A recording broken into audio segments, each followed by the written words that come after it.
Hello again, fellow Mystery Files. Today I will be reviewing an Ellery Queen novel for the first time, Cat of Many Tales, celebrating its 75th anniversary in 2024.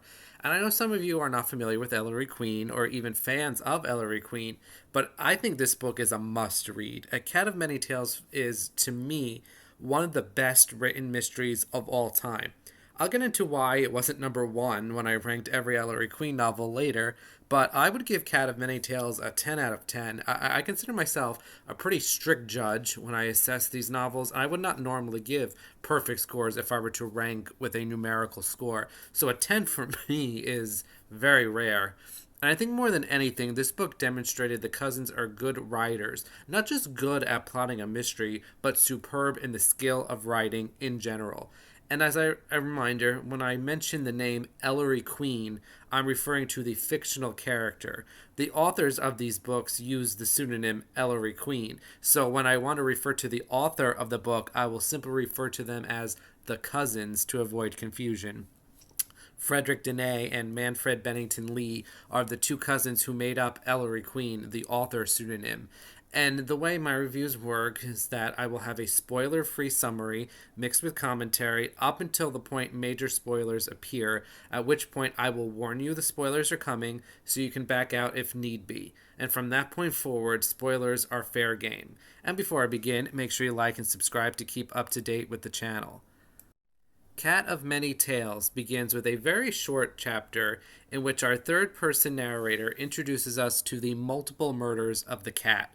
The cat's victims have nothing in common, and over the span of this record breaking hot summer, has slain 5 victims by the time the book begins properly. The narrator wonders about the psychology of the serial killer, not from the killer, but of the New York City citizens who have largely gone manic. There's a sense that no one is safe from the cat. There are no clues, the police have no idea what they're doing, the weather is unbearingly hot, which just exacerbates these feelings of fear and terror and panic. The narrator blames the media for reporting and pushing the more sordid parts of the cat and getting into sensationalism. The newspapers and the radio push sensationalism to sell editions and also contributes to the fear and the panic. And we are told in this opening chapter there will be more victims, and there's going to be some kind of event that actually winds up killing more people than the cat does as a direct result of this panic and of this sensationalism.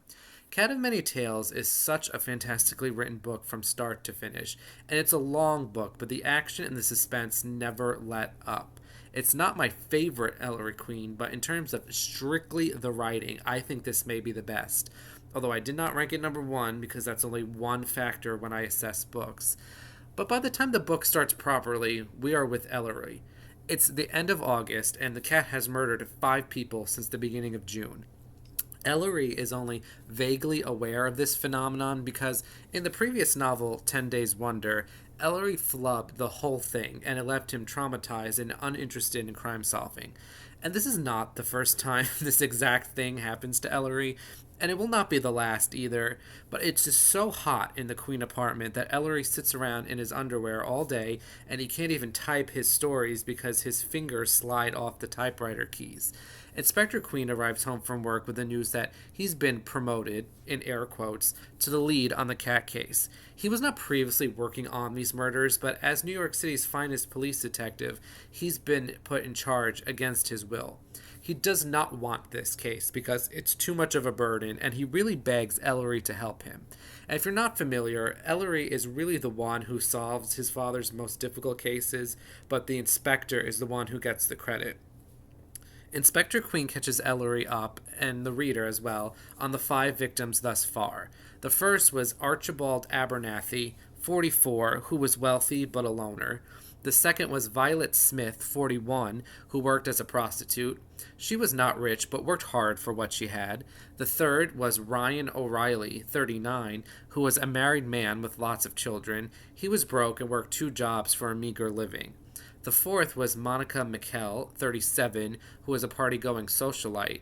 The fifth was Simone Phillips, 35, who was paralyzed due to spinal problems. And you may notice something about these victims that the queens do not yet notice.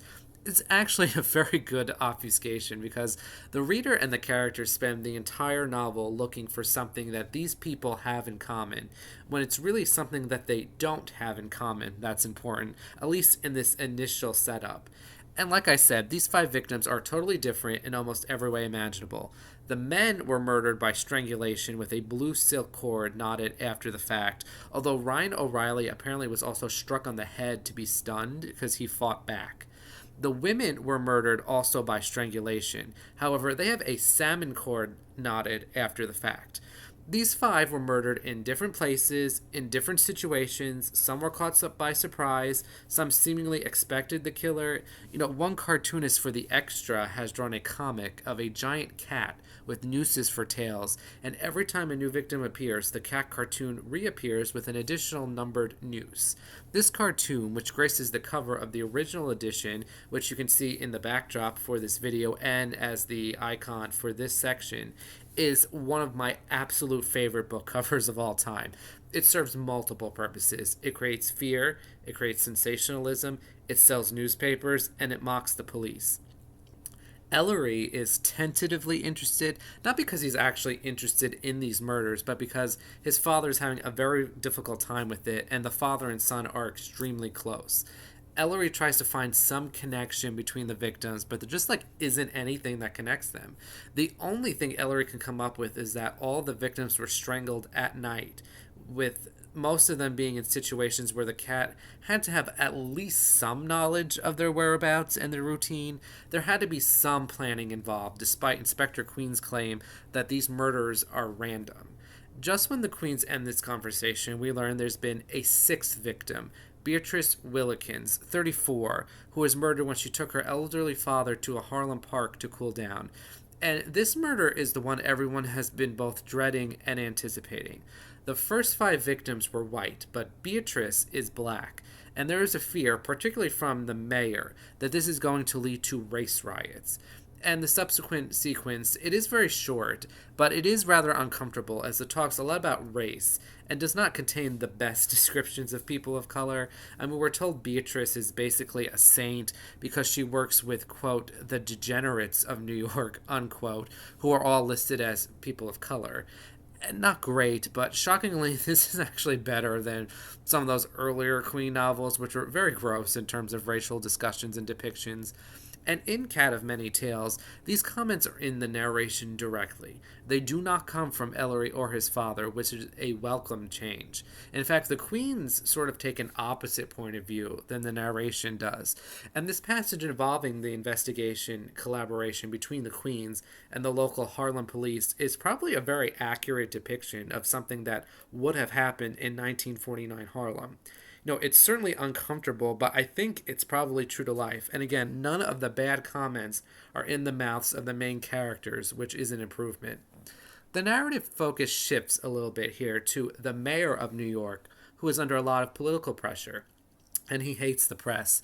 There is a growing tension between him and reporters, especially when the cartoonist starts publishing comics with the cat having a question mark added to his tail, seemingly mocking the situation and putting fear in everyone that they could be next. The mayor is pressured to fire the police commissioner because he's basically a Nepo baby. He got the job because he was a friend of the mayor, and he's not very good at his job.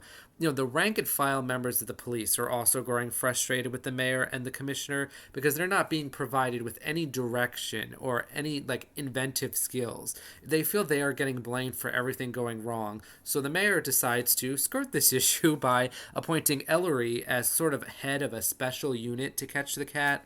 And the mayor does this fully to quash any political criticism because he thinks Ellery will fail, because he doesn't believe the cat is catchable. And if Ellery fails, that will shift pressure away from him and the police onto Ellery. The mayor in this book is very much reminding me of the mayor in Jaws, who told everyone it was safe to go into the water to save face. Now, I wouldn't be surprised if this mayor was the inspiration for the mayor in Jaws, but Ellery accepts reluctantly because his father needs the help, and he sees through the mayor. He knows exactly what the mayor is up to. And it's easy to forget this, but Ellery is a well-known figure in New York City. He's known for his crime-solving habits, but he's also a famous mystery writer. So Ellery taking the helm is supposed to calm the residents for a little while. Ellery, however, has absolutely no clue how to go about this. He shuts himself up in his apartment for days. He takes the phone off the hook, continues sweating to death in the heat wave. The only thing he can think of is the cords. The way the cat strangles its victims is by pulling on the two cords, and Ellery reasons that the cat must either be right-handed or left-handed, and the police should be able to tell which side of the cord is frayed more and determine which hand the cat uses. But that proves unhelpful and inconclusive because some of the victims fought back and struggled. Ellery receives two letters, one from Jimmy McKell, Monica McKell's brother, who happens to work for the Extra newspaper, and one from Celeste Phillips, Simone's sister. Both want to aid Ellery and to avenge their sister's murders. Inspector Queen had met Celeste when her sister was murdered and noticed that she is now a totally different person. She's now dressing a little more glamorously. He describes her very interestingly as a graduate from 17 magazine, now into Vogue, which I thought was just very apt and very accurate. Jimmy McKell is a bit of a jerk who keeps flirting with Celeste, who's not interested. Ellery agrees to let them help and gives them each the secret task of investigating the other. Soon afterward, a seventh victim pops up. Lenore Richardson, 25, is strangled with a salmon cord around her neck. And we learn a little more about this murder than the past ones because Ellery goes to the crime scene, and this is the first one he actively investigates. Lenore was supposed to go to a dinner party but canceled because, quote, she had her menses, unquote, and, quote, her usual crampy dump, unquote. Again, not my words, I'm quoting this. And while this isn't really a clue to solving the murders, it does sort of hint the reader in the right direction. And we also learn more about Lenore's relations. Her parents are Zach and Della Richardson. Zach is a wealthy owner of a dry goods store. Della is an awful socialite and terrible mother. Lenore was much closer to her aunt and uncle, Dr. Ed Cazales, and his wife, whom we never get a first name for. The Cazaleses lost two children during birth, so they look as Lenore as their daughter. Dr. Cazales is a psychiatrist and a surgeon, but he's also getting old and in semi-retirement because his health isn't good. He actually describes himself as having something like an early onset dementia, and he also wants to work with the Queens because he has his own theories on the cat. He thinks the cat is suffering from some kind of psychosis and describes mental health problems similarly to how we would today. He rejects the term insanity. He rejects a stigma against mentally ill people. It's actually refreshing, even if the terms haven't aged particularly well. Ellery is sort of in agreement with this, but he rejects Cazales' claim the cat is murdering at random because he notes there are actually similarities between these victims. Most importantly, Ellery reveals that each victim is younger than the one who preceded them. He doesn't know what this means, but knows it has to be significant. Dr. Cazales gets the okay from the mayor to join Ellery's team. The city calmed down a bit after Ellery was appointed, but with Lenore Richardson's murder, it starts to rile up again. The heat wave has not broken, and Dr. Cazales is a mess. He's requesting all kinds of personal information about patients from other psychiatrists. Everyone is up in arms about this, and rightfully so. Everyone's personal mental health problems are potentially at risk of being exposed, and the psychiatrists largely will not comply with Cazales, and judges are getting angry with the doctor. The mayor and the police commissioner don't see any problems with this at all, other than they hate the fact that people are yelling at them. The Queens are not fans of this either. The cousins go to great lengths to prevent their main protagonists, that'd be Ellery and his father, from espousing unpopular and controversial opinions here. The known villains in this book are the mayor and the police commissioner, who are more concerned about saving face than anything else, and the cousins do a good job of separating the Queens from them. In addition to the decrease in age, Ellery notices a few other things that seem insignificant.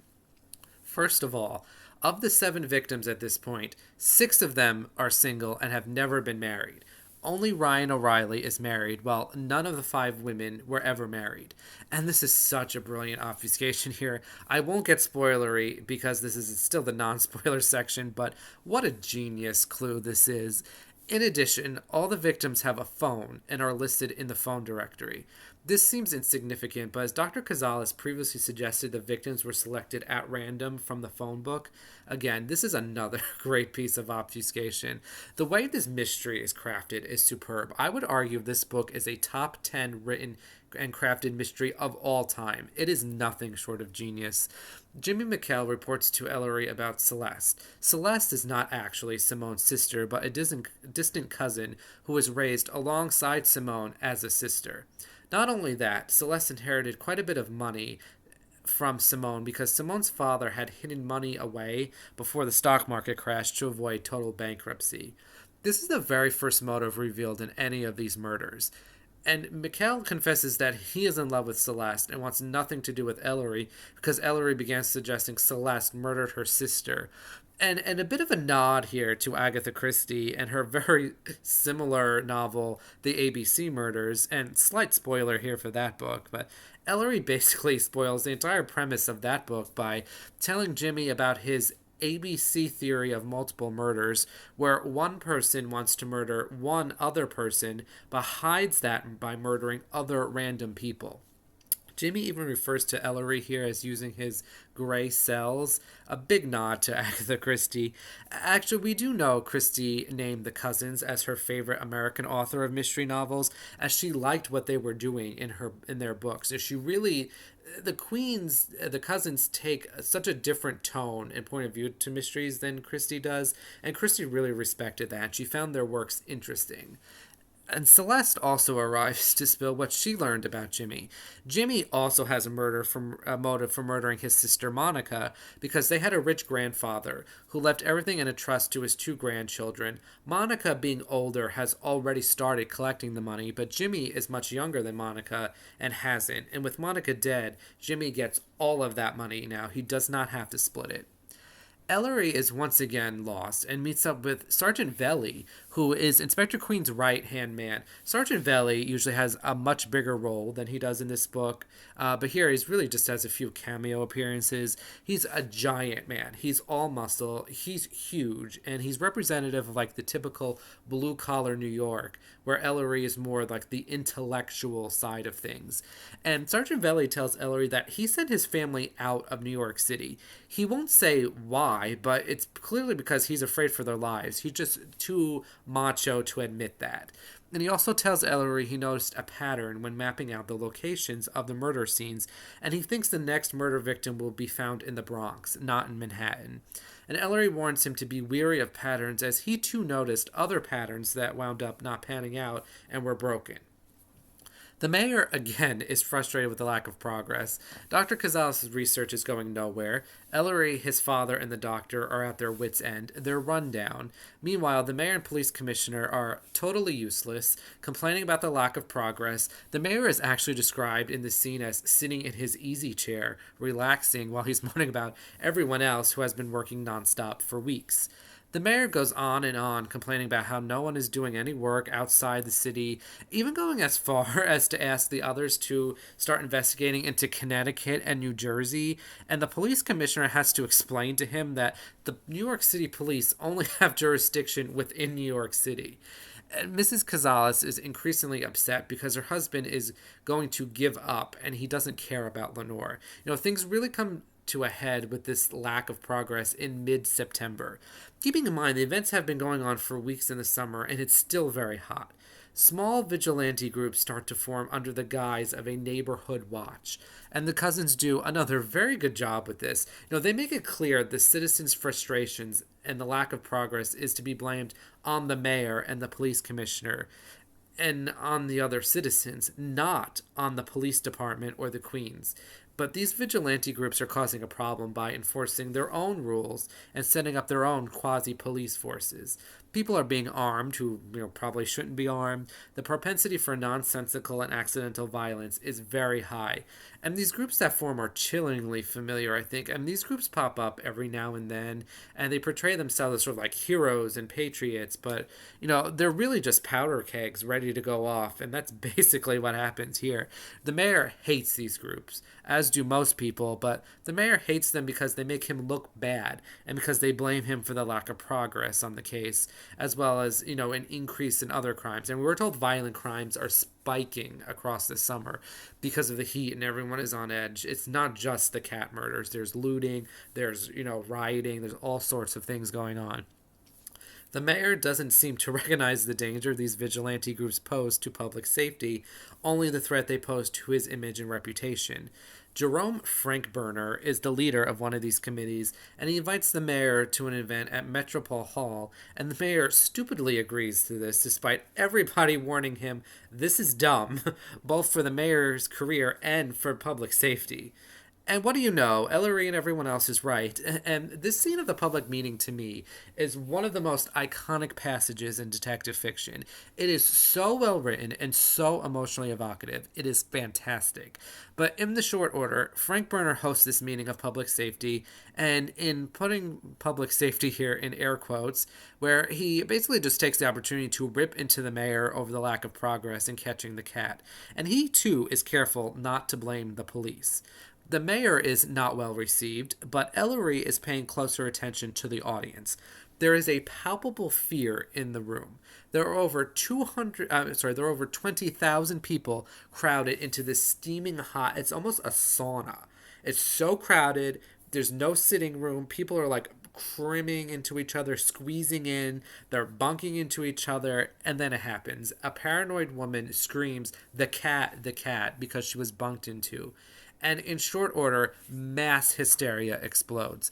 Everyone rushes out into the hall. A stampede ensues. Ellery actually watches helplessly as Jimmy and Celeste get swept up in the stampeding crowd. Looting and rioting occurs. 39 people, far more than the 7 the cat strangled, are dead, having either been crushed to death in the stampede or knifed during looting, including the woman who started this by screaming. She is dead. And we actually get Ellery describing just like looking at the mangled bodies in the hall and out in the streets, and hundreds of people are injured. Ellery and his father are safe. Jimmy and Celeste are also safe, but they are injured. And the mayor and the police commissioner are completely untouched, and the panic continues for days afterwards. We're told at one point that the power in a train went out and everyone panicked and more people got killed there. Ellery needs to take a mental break, and he dreams about a statue of Prometheus, which tells him the greatest danger to society is people's emotions, and that people really haven't changed since ancient times. We are still haunted and tormented by the same fears and desires from millennia past. And boy, if this still doesn't ring true today. The entire theme of this book applied so much to the COVID era we just experienced in dealing with ineffective leadership who were doing things for political reasons and not for the greater public good, whose ego was just so large they couldn't see any situation not to their benefit.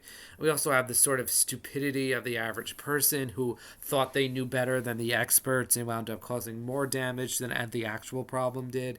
I'll get more into the spoiler side, but the takeaway from this book is that the cat is not the main villain in this novel. But in the chaos of the riot and the stampede, amongst the dead bodies is the corpse of Stella Petrucci, 22, with a pink cord around her neck. She is cat victim number 8. And there is a person of interest here in a poet named Whitaker who is dating Stella, and they went to the meeting together and got separated. She was found near the hall, but sort of hidden off to the side. Inspector Queen holds Whitaker for 48 hours because he is suspicious, but this also comes off a bit of him trying to save face. Inspector Queen's portrayal across all the Queen novels is really inconsistent. Sometimes he's the good cop, sometimes he's the bad cop, and even here there's a bit of variance. And now the city is in total and complete chaos. Everybody is fleeing the city. Schools are closing. Businesses are closing. People in New Jersey and Connecticut are panicking. We're told Ellery went on the radio to calm everyone down. Unfortunately, we're not told what he said to make this happen, but everyone is basically over the cat at this point because of all the other crimes that are going on. But the cat quickly strikes again with 21-year-old Donald Katz, who apparently liked to joke the cat was anti-Semitic because he hadn't killed any Jewish person yet. But you know what? Donald Katz is the first. But this time there is something odd. There is a clue here, really for the first time. Donald Katz apparently was not 21. He was 22. because he apparently filled in his driver's license form with the incorrect birth year, which I guess is possible. So the Queens check up on this information at the records office, and it's true. Donald Katz is not only 22, he was born the same exact day as Stella Petrucci. And there is something else in this birth certificate, but this is where I end the spoiler free section. This is still pretty early into the novel, and we are just past the halfway point here, but it's going to get too spoilery, so back out now if you don't want to be spoiled. You've been warned. Donald Katz was delivered by Dr. Cazales. In fact, all of the Katz victims were delivered by Dr. Cazales. Ellery has Jimmy McKell investigate Cazales, and he learns Cazales was once an OBGYN when he started his medical career, but he wasn't a very good one because gynecology was pretty rudimentary when he was starting, and he apprenticed for a gynecologist who retired, and he just took the practice over. Archibald Abernathy was one of the first babies Cazales delivered, and there's also a noticeable gap in the ages of the cat victims when Cazales was away during World War I.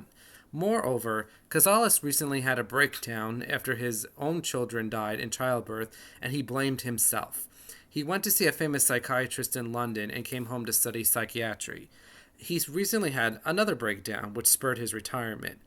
Ellery and his father trick the Cazaleses out of their home to search it. They find the cards Cazales kept after each birth. Archibald Abernathy is the ninth card, but the first eight people were not listed in the Manhattan phone directory. This pattern continues for the next few victims, so it does appear Cazales really was looking up the babies he delivered in the phone directory. That is, until Lenore Richardson. There are several people on the cards in between Beatrice Wilkinson and Lenore Richardson who were skipped. Ellery joined the hunt very publicly after Beatrice was murdered, and he reasons that Cazales wanted to go toe-to-toe with the best mind in a battle of wits, so he skipped over those other people and murdered his niece, so he would naturally be brought into the investigation. The Queens can't actually do anything about Cazales because this was not a legal search, and moreover, the colored silk cords are not in the house. The silk cords are blue for men and pink for women, which are traditional baby colors, and match the colored cards in the filing cabinet. The cords also resemble superficially an umbilical cord. And what the Queens can do is have Cazales trailed, but this tail goes on for days and days, and Cazales doesn't do anything suspicious.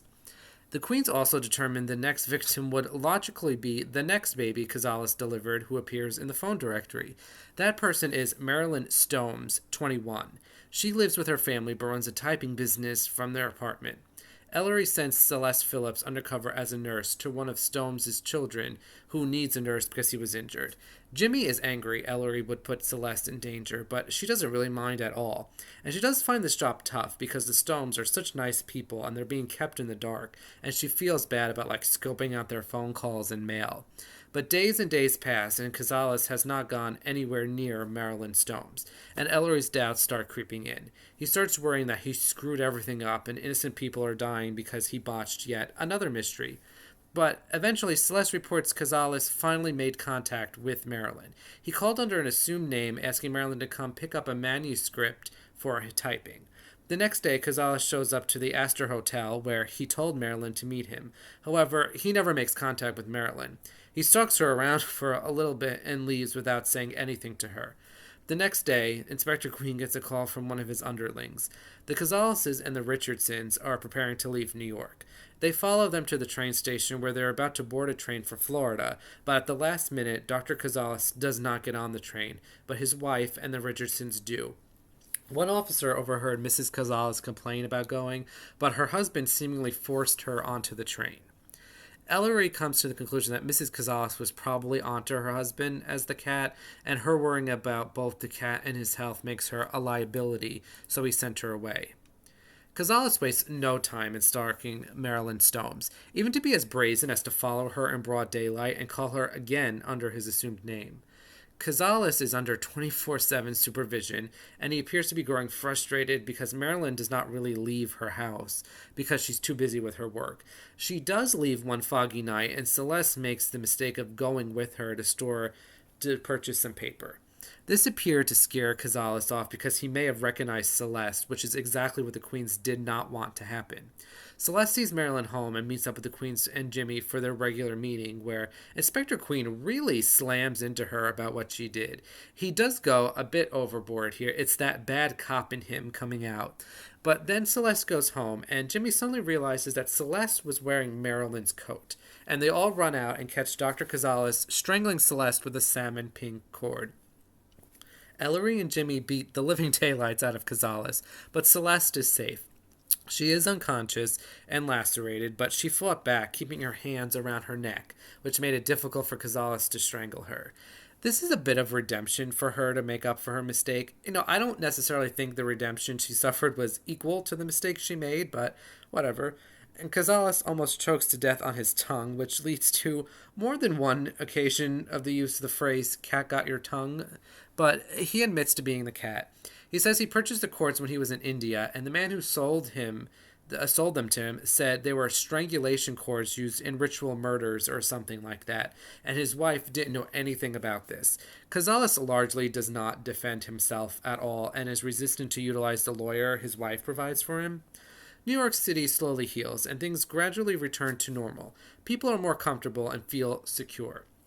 We go through the holidays, Thanksgiving and Christmas, and everything is joyous as Dr. Cazales awaits his trial in January. Most mystery novels take place over a short period of time, at max like a week, but Ellery Queen novels, like this one, do tend to take place over the course of several months. Jimmy and Celeste marry, which is symbolic of the city healing, as the cat was preventing them from moving on with their lives. They throw a Christmas party and invite Ellery, who gifts them a Swiss music box, and this, to me, is probably the weakest part of an otherwise very strong novel. The fact that this is a Swiss music box reminds Ellery of Zurich, where Dr. Cazales presented a paper about phobias. And this gets Ellery thinking about Cazales' motive and why he would suddenly murder children he delivered. Ellery contacts Dr. Bella Seligman, who was Cazales' mentor, who now lives in Vienna, and asks him about Cazales. Ellery flies out to Vienna to meet with him in person, and they discuss some heavy psychological medical talk. I'll try to summarize quickly here. Dr. Cazales had 14 brothers and sisters, and his mother was basically always pregnant, and Ellery thinks this may have had an effect on him because he married a much younger woman who was not the mother type, and he turned his back on his family and his mentor, who was a gynecologist. But then he opened his own practice where he wound up delivering his 2 children, both of whom died during childbirth. Ellery comes to the conclusion that Cazales may have actually murdered his children when they were born, or may have believed he killed them when there was nothing he could do to save them, and this impacted his mental state. That's when his wife took him on that cruise to Europe where he got psychiatric help. Professor Seligman is hesitant to reveal personal medical information from when he treated Cazales, but Ellery doesn't really need his opinion because he drops the bombshell that he thinks Cazales is not the cat. There are certain psychological reasons why Ellery thinks Cazales is innocent that are strange. I always appreciate psychology in a mystery novel involving human nature and things like that. When it starts getting into more medical, psychiatric, it does get a bit loopy. But more crucially, when Archibald Abernathy was murdered, Cazales was presenting that paper on phobias in Switzerland. They happened at the same exact time. The cousins explained very convincingly how the police missed this, and it's because they were focusing the entire case against Cazales on the attempted murder of Celeste, and they didn't really bother checking up on dates for the other victims, and Cazales isn't putting much up a fight, so there's really no need to go into all that. Ellery works things out with Seligman and says the true cat had to have access to Cazales' medical files, and Cazales is protecting someone, with Ellery going as far as to claim he deliberately tried to get caught murdering Celeste, and the only person Dr. Cazales would protect is his wife. And this is when this novel gets a little weird and speculative on Ellery's part. Ellery suggests that Mrs. Cazales never got over the deaths of her babies in the delivering room and believed her husband murdered them. She also believed that her husband had secretly fathered many of the babies he delivered, and she would punish him by murdering those babies, who were now adults, as revenge for losing her own children, and because she didn't want other people to have children. Ellery also suggests the reason why she was triggered all these years later was because her husband had switched his practice to psychiatry and treated largely female patients. It actually gets weirder. At one point, Ellery suggests what really set her off was her husband is now so old he developed performance issues, in the bedroom, and she was upset by that. It's all speculation on Ellery's part, and we never get any of this confirmed because both Gonzaleses commit suicide by drinking poison in the doctor's prison cell. I think how a reader in 2024 would interpret this is that Mrs. Cazales suffered from very severe postpartum depression from losing her children and not having the emotional comfort and support she needed from those around her. I'm not an expert by any means on this subject, but that's how I sort of read this. The book ends on this note of Ellery undergoing a session with Professor Seligman in regards to his own mental health. Ellery's upset and depressed over not being able to save Dr. Cazales' life, just like what happened in the previous novel that sent Ellery into his depression initially. As Seligman tries to explain to Ellery, he is not God, and he is not personally responsible for saving people's lives and preventing murders. This book is in the midst of this era of Ellery believing he's a god or godlike figure, personally responsible for restoring order and to be this like heroic figure. This book does have an overarching theme about mental health issues that I think resonates today, and we don't get a for sure rock solid solution here. I think we can take Ellery's word that it's Mrs. Cazales who's the cat, though I think the motivations he suggests are certainly questionable. I have so much praise for this book. I'm amazed and impressed by Cat of Many Tales. And if you're a longtime follower, you know I don't often say things like that. Let's start talking about The Cluing, which I think is fantastic. This isn't a traditional mystery novel, it's a serial killer novel, and it's a genuine serial killer novel. This isn't ABC Murders, and yet I think this one functions similarly. I do think this book is solvable with the clues provided. Now, I don't think it's as solvable as a traditional mystery novel, but you can absolutely get there, which isn't normally the case with serial killers. This book is so wonderfully clued. Initially, we're told the victims have nothing in common, but we are provided their ages and where some of them were born, and this is the kind of information that we wouldn't be given unless it's important, but I challenge anyone to guess what this all means without being prompted. The fact that is pointing to birth order is telegraphed pretty obviously, but only when you're on the other side of that. It's the same thing with the colored cords, blue for men, pink for women. The cousins do such a good job obfuscating this because they always use the word salmon instead of pink. Now, most people know salmon is pink, but avoiding the phrase blue and pink, I think, is a very fair way of steering us away from traditional baby colors, yet still shoving it in our face. The marital status of the women in particular is a great clue. None of the female victims were married. Why? Because married women often change their name, and they wouldn't be listed in the phone book under their main name. That doesn't apply to men, which is why we get a married man victim. Again, all of this is pointing to something to do with these people when they were younger. And we have the skipping of several potential victims to get Lenore Richardson, implying she's the most important victim. And I know I said this isn't a case of one person wanting to murder one other person and hiding that murder amongst others, but I guess technically Lenore Richardson is our main victim, and we're told Ellery suspects Mrs. Cazales wanted to kill Lenore specifically to punish her husband, but it's not really the same thing as what happens in ABC Murders. There isn't a lot specifically pointing to Mrs. Cazales, but I think you can still get there if you are very astute at deciphering these clues. There's a lot of talk about like women's health and like we talk about Lenore Richardson having like like period cramps and all that. It's definitely pointing you towards a woman here. And I always love when mystery writers shove very obvious clues right in your face and you just can't see it. Another thing the cousins do very well is depiction of characters. I don't mean specific characters, although those are very good as well. The collective population of New York City functions as one character. We never get specific names, but we are told some of the actions people are taking, like strangling stray cats on the street and leaving the dead bodies to be found. We're told there's looting. The collective population of New York is losing its mind. Distrust is everywhere. No one trusts anyone. Everyone is panicking. They could be next. People are acting irrationally. I made the connection between the attitude and behavior of the population in this book to the real life scenario of COVID 19, but applies to so many things. It's so eerily similar, I think. perhaps what the cousins were going for were potential comparisons to the Red Scare. And we are told this action takes place in the summer of 1949, which is towards the beginning of the second Red Scare. But these actions pop up every time there's like a major disease outbreak or political situation, like, the spread of communism. We saw this with things like gay and trans panic. The cousins are really mocking this sort of group panic attitude in the way it's the panic and the fear that causes more damage than anything else. The cat murdered 9 people, but fear and irrationality killed dozens at the stampede. They injured hundreds. So many of those injured people died, caused millions of dollars in damage. I also really enjoyed the depiction of the mayor and the police commissioner.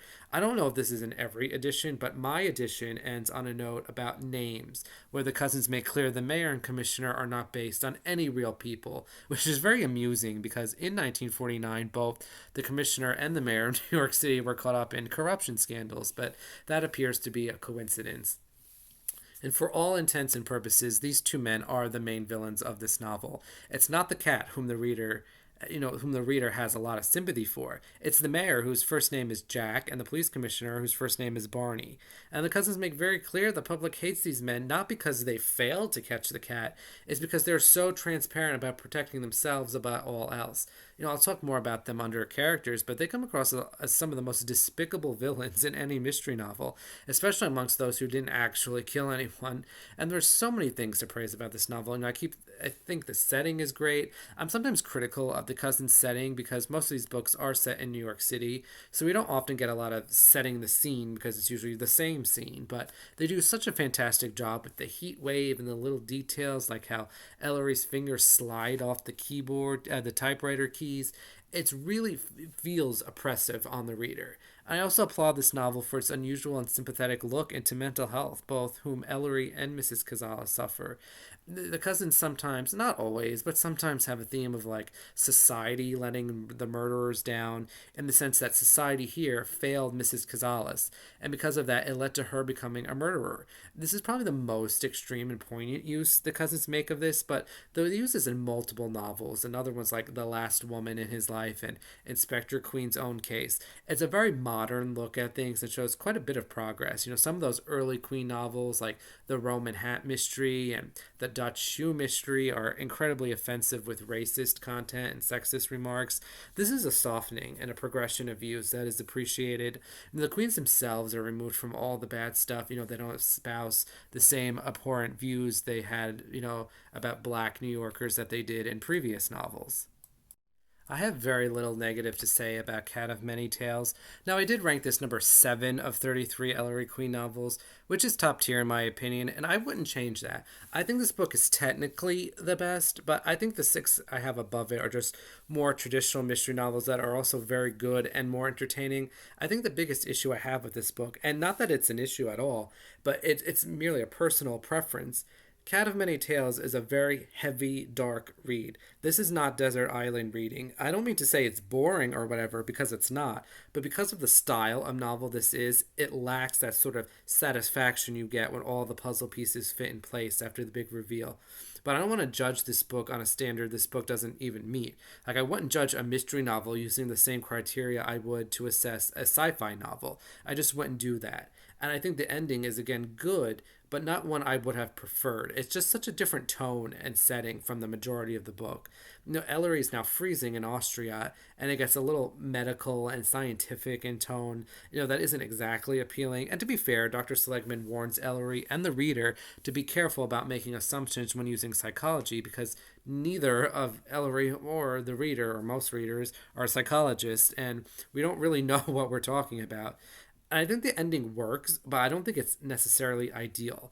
And the other thing to bring up is we don't necessarily have a final solution. I think it is safe to say Mrs. Cazales is the cat, but I think it's a bit of an open question. And while it isn't a big deal for me in this novel, because there is a solution, it's not like we're left totally in the dark. I always want a final answer.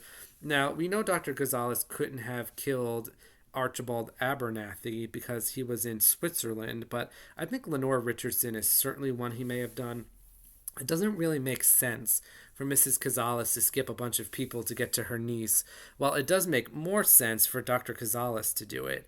And while this is mostly done for plot purposes to get those characters in the novel sooner, it doesn't make much sense for Mrs. Cazales to really do that. By skipping around, Dr. Cazales can bring himself into the thick of it sooner rather than later, while Mrs. Cazales has no motivation for that, and the book gives a very weak one. The skipping of a few potential victims for Lenore also serves the dual purpose of skipping Jimmy McKell as a victim, which, while smart, it's to close that plot hole there. It does seem a little convenient, but again, none of these criticisms are really that big a deal for me. They don't detract from the book at all.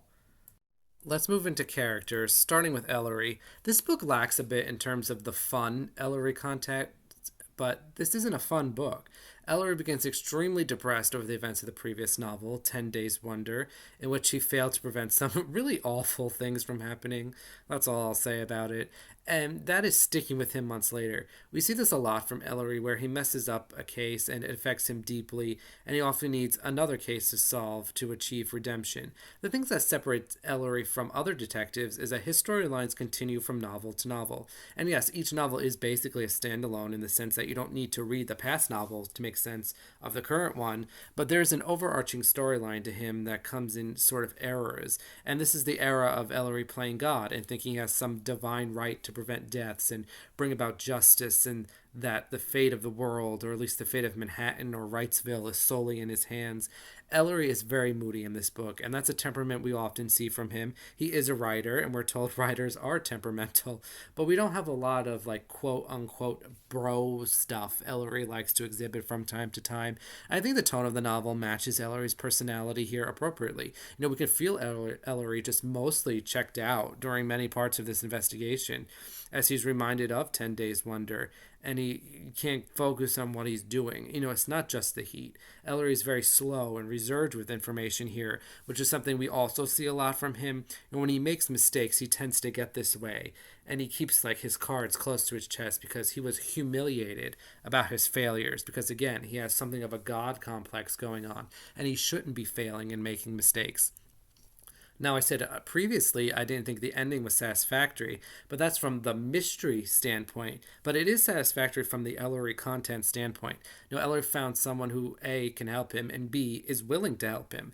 And Dr. Seligman flat out tells him he's not God. He can't stop every tragedy and needs to not take responsibility for everything. He also tells him to slow down with his intellectual abilities because he's getting ahead of himself, and he's finding himself in territory he knows nothing about. At times it seems as if Ellery wants to fail. He understands the mayor is setting him up to fail, but he accepts that task anyway. Now, we're told it's because he wants to help his father, but also seems like he is sort of wishing to fail and be put out of his misery. You have to remember his other job of writing mystery novels is also impossible because of the heat. He has no outlet here. And it's not like there aren't fun Ellery moments as well. He does play a pretty mean trick on Jimmy and Celeste. I do find Ellery lacks a spark here, but that's totally fine because this isn't a happy, breezy novel. I love what the cousins did here with Ellery. I thought he came off very effectively, just not as sort of like bright as he usually is. Inspector Richard Queen is also very good here. I've always loved Inspector Queen, but his depictions are inconsistent from book to book. I think that's because we have two authors here who were not at all transparent about their writing process. There are a lot of questions about like who did what and who wrote what, and the possibility of ghostwriters being used circle around. But Inspector Queen has a very close relationship with Ellery, and despite that, he doesn't appear to have bothered to help his son in any way and expects Ellery to help him. Now, Inspector Queen definitely knows it's best for Ellery to get involved, as that is exactly what he needs. And Inspector Queen is not only a very competent police officer and detective, he is also well adapted in dealing with the politics of the police department. He doesn't care for the police commissioner or the mayor, and he's much more optimistic about solving the case than anyone else. He wants his son to succeed. Ellery is really the one who solves the cases, but in the universe, Inspector Queen takes the credit. And it's not like he's incompetent, and we don't get a lot of personal content from him, but we do have some. He complains a lot about Jimmy and Celeste. He's mostly the good cop in this book, the encouraging father. He does have some bad cop moments, like when he just angrily starts screaming at Celeste when she goes out with Marilyn. And at one point, he starts strip searching suspects in public, which is really bizarre. But overall, I thought he did what he needed to do in this book. Let's move on to our culprits. Mrs. Cazalis, whom we never get a first name for, was an extremely effective character. She is initially presented as the concerned mother figure to Lenore Richardson and concerned wife to her husband. She has a very quiet introduction, and it remains such throughout the story. She is often present in the book, but does not have a commanding presence. And this plays up the running theme in the book that the cat likely looks and acts like an average person, not this like sinister, cartoonishly evil criminal. And as I've said many times, she is not the true villain of this novel. She comes across as very sympathetic. It's hard to fully understand what her situation is. I suspect she had like a postpartum depression that went undiagnosed because her husband wasn't paying attention, and that field of medicine was not very developed because simply no one cared about women's mental health. The reader feels for her and almost doesn't care about the victims, who are also sympathetic figures. Mrs. Cazalis reminded me a lot of the so-called good wife who stands by her husband during a scandal, even though that's not really the situation here. But she does show a lot of concern for her husband, and I think it's genuine. The book sort of suggests she keeps a close eye on her husband because he might be onto her and she doesn't want him to know. I don't know if that's necessarily the case because we are told she was concerned for his own health, and she gets the sympathetic way out, which I think is appropriate. The end of this book does not dwell on what Mrs. Cazalis does. You sort of forget about the people she killed, and I think that's a very fitting ending for this novel. Dr. Cazalis is also a very well drawn character. I think there's very much an open question about whether or not he killed any of the victims, especially Lenore. Now, he does seem like he has no idea what he is doing when he tries to kill Celeste, thinking she's Marilyn, but then again, that might have been intentional. There's a lot about Cazalis that remained unconfirmed, although Ellery has ideas. Perhaps I should have mentioned when I talked about his wife, but one of the possible explanations for why Mrs. Cazalis became the cat is that she was jealous of the attention her husband was giving his patients. And while that is probably not the case, it does appear as if Dr. Cazalis wasn't the best husband around. He definitely does seem to be at least somewhat neglectful of her. We know he didn't seem to notice his wife's mental health decline as he was too busy focusing on the well being of other people. And to make a Christie comparison, I think Dr. Cazalis has a lot in common with John Christo from The Hollow. They're both doctors with neglected wives and are revered by the public. Dr. Cazalis, it's hard to know what his motivations are. When did he figure out his wife was the cat? We don't know. And that leads to a question of his sabotaging the cat investigation. Some of his plans, like trying to convince other psychologists to reveal their patient information, was obviously destined to fail. It's a wonder he even suggested that. And he doesn't share results. He's unhelpful at pretty much every turn. He's either incompetent or intentionally sabotaging things, and my money is on the latter. And even when he learns his wife is the cat, he still basically does nothing to help. Sends her to Florida, but he's not getting her any real help or attention. I think Dr. Cazalis loves his wife, but he's a pretty bad husband. And there's a lot of open questions here, but I find speculating about him fascinating. Might as well talk about them here since they are villains. The mayor of New York City, known only as Jack, he is the main villain of this book. He is considered responsible for every bad thing that happened over the course of this novel. He's blamed, rightly I might add, for not calming the public during the cat murders, not taking the cat seriously, failing to put together an intelligent police response until it's too late, his failure to handle the vigilante groups, his general unhelpfulness and lack of leadership, and his only caring about his own public image while seemingly being totally unaware of how negative his reputation is, as a direct result of his unwillingness to even try to stand up for this. He's absolutely responsible for the stampede that kills 100 people, or kills 30 people and injures 100 others, because he was told repeatedly this was a bad idea and something like this would happen, but he saw the meeting as an opportunity to improve his image.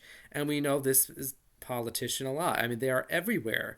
It's not like the mayor has no morals or is incompetent. He knows what the correct thing is to do. He refuses to do it. He cannot do the easy and popular thing because he's afraid of pissing off some radical vigilante group. And we know these politicians, they're why we can't have nice things. And we're even told at one point that President Truman offered assistance and the mayor turned it down. We get no resolution for him, as is very fitting, because what happens to these people in real life? Absolutely nothing. They just go on with no consequence whatsoever. And his friend Barney, the police commissioner, a nepotism hire. And we know this guy as well. I mean, this guy who takes the cushy, comfortable job because he thought it'd be easy and he flops the minute there's actual work to do. And I will say the police commissioner does seem a little smarter than the mayor. Barney recognizes he is not the right person for this job and offers to resign, but that's shot down. He recognizes that he needs to put Inspector Queen in charge as his best hope of catching the cat, and he does have some small, redeemable qualities, but his inability to convince the mayor to act in his own best interest or the city's best interest is pretty damning, especially since he doesn't really try. I mean, he brings an idea up, the mayor says no, and that's it. There's nothing there. Moving on to our victims, we have nine, and I'm not going to go through them individually. Individually, they do not matter. They are not important to the story because the story isn't about them. Even Lenore, who is the most important victim, isn't that prominent. We cannot solve this case using the victim's human nature. It's not about them. And these victims are unusual in that their killer is a sympathetic figure, but they too are sympathetic figures. This so rarely happens in mystery literature. And each of these nine victims is given traits. We do learn things about them. They aren't fully developed as characters as most victims are, but we know enough about them, and they are given very specific details. We know Ryan O'Reilly, who had a large family, no money, and worked two jobs. He had to tell his son they couldn't afford violin lessons anymore, and that upset Ryan more than it did his son. We have Simone Phillips, who was an invalid but loved life and wanted to live, and she hid money from Celeste. And we know Donald Katz was a scatterbrain, and he loved to make self-deprecating jokes. And Beatrice Willikins as a good daughter and a good advocate for her community, and Archibald Abernathy, who was kind of a curmudgeon but not really a bad guy. And we really do know so much about these victims, to where they were victims twice over. I mean, they were murdered by a woman who is a victim herself. Being killed by a sympathetic murderer normally means you're the ass, but this is not the case here. I thought these victims were very well written and depicted, considering we never meet any of them alive. Let's move on to our regular characters. Jimmy McKell is an archetype we see a lot, that cocksure young man who is kind of a jerk, but not really a bad guy. He's a lot of fun. He does provide a little but much needed comic relief. This is a very dark, heavy novel, and his presence was needed. I loved his fights with Ellery and Inspector Queen. His back and forth with Celeste was fun. He's the headstrong young man who rushes into situations he shouldn't. He didn't really bring much to the actual solving of this crime, but he was helpful in some regards. I didn't mention it in the summary, but Jimmy is a journalist and he works for the same paper the cat cartoonist does. And while he's never truly a suspect to the Queens, there is this little hint it could be him. I think a careful reader would have picked up on that he works closely with that cartoonist and he was reporting on the cat's crimes, and just keep that in the back of their head, because you're fully expecting the cat to be someone we know, and there aren't really that many people it could be. His female counterpart is Celeste Phillips, and she comes off as more likely the cat than Jimmy does. I think there's something like 95% of serial killers are men, so a woman would be unusual. I think the cousins use Celeste effectively in hinting the cat is a woman. She is not the prime suspect necessarily, but a person of interest early on because she hated her sister and inherited a large amount of money from her. She was Simone's caretaker, and this idea that she was sort of frustrated and trapped. If anyone wanted to use Ellery's ABC theory of multiple murders, it would have been Celeste. She immediately starts dressing nicer after her sister dies. Her actions are suspicious. And I like the sequence where she goes to watch over Marilyn and messes that up. She has to redeem herself by getting nearly murdered, which I already said was disproportionate to her mistake. The scene where she and Jimmy get swept up in the mob at Metropole Hall is very well written. This is the kind of book where you might expect a major character like Celeste or Jimmy to get murdered in that way. I did find Celeste and Jimmy to be great characters. Their marriage at the end of the novel signifies the beginning of the healing process. Celeste's positive portrayal, along with Marilyn Soames' positive depiction, is notable to me because women in Ellery Queen novels, up until this point, not given the best depictions. There's a lot of sexism thrown their way and unflattering traits. I mean, some of them they're told oh, a woman is just too stupid to think of a clever murder plot. But here we have two very strong women, which I think is a very positive thing and very much needed in these works. And our final major character to talk about is Dr. Bella Seligman. Normally, older medical men in Golden Age mysteries are cringy. They often hold odd views about things, but Dr. Seligman doesn't have that problem. He's actually very modern, in air quotes. He tells Ellery exactly what he needs to hear. Seligman is in many ways part of the healing process, symbolically, for Ellery and for the reader. Seligman is the voice telling you everything is okay, it will be fine, you're fine. And I think his presence just feels strange because he doesn't show up until the very end. But I thought he brought a good amount of closure that was very much needed for Ellery and the reader in this very tumultuous novel. And that is it for this video. I mean, there were more characters to talk about, like Marilyn Stone, so I thought it was good. But I mean, there's very little to actually say about them. If this was a wonderful novel, I loved it. I hope you loved it too. And next week, I'm back to covering Agatha Christie with a full-length review of Towards Zero, which I was going to save for the end of the year, but I decided to move it up as it's sort of like a summary-esque type novel, sort of. So until next time, Mystery Files.